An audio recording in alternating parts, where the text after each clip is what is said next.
Hello, Carl here again. This video will be going over the table component. So to add a table, you can just drag it onto the component view, like this. You can change its fields by just the width of them, just by adjusting them like this. You'll see they'll be adjusted. So the first attribute is the table name. This is to identify the table in UBot Studio. So we'll just call this one table. And the table data is what you'll use to load the data into the table. We'll call that table as well. Now to add a column, you just click here and add your column, whatever it is, and the field needs to match the first row inside UBot. So let's just run this command that just creates a dummy table. You can see for the first row, well, the row 0, we set the fields of the table columns so they need to match. You can also make each column editable if you need it to be editable. Just check this box. Just delete that one for now. Let's just export that.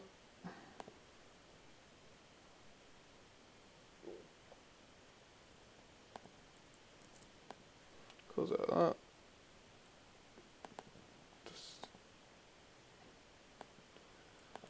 Delete that for now.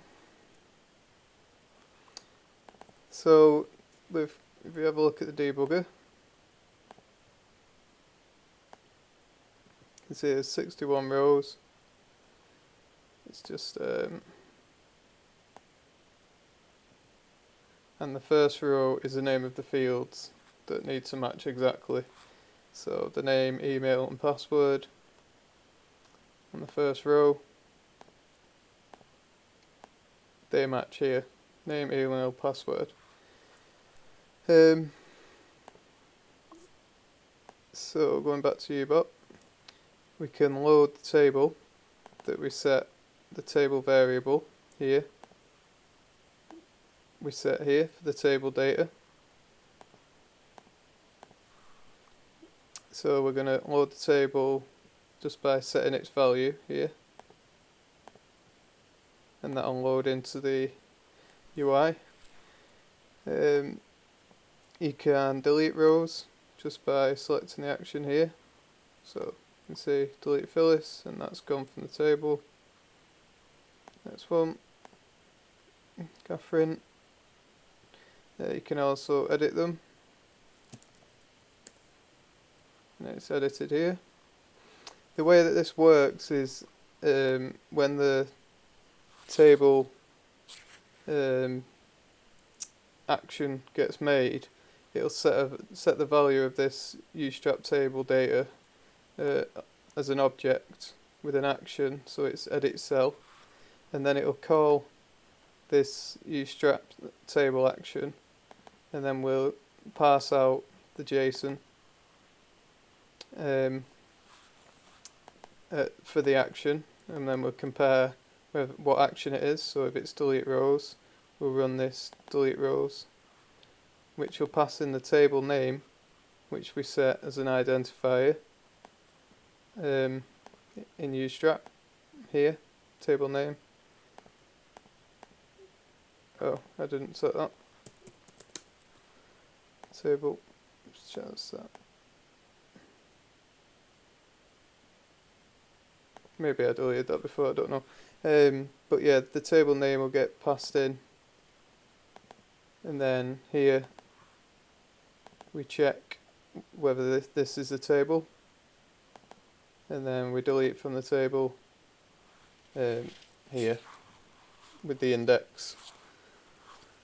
Yeah, that's the only way I could get it to work properly with UBot. So if you had multiple tables, then you'd change the identifier for each one and just load the variable to load the data, and then here you'd add comparison your table name, delete from table, and the index, and then the same with edit cell. These define commands will be underneath this video for you to have a look at. You can see table, check the table, and then delete from the table, because we can't dynamically change the table here, so we have to add it. Yeah, I think that's it really. You can select multiple and delete, and you can see it's saying action, delete rows, and then it'll pass the indexes along to parse out and delete from the table. Hope that helps. Thanks a lot. Bye.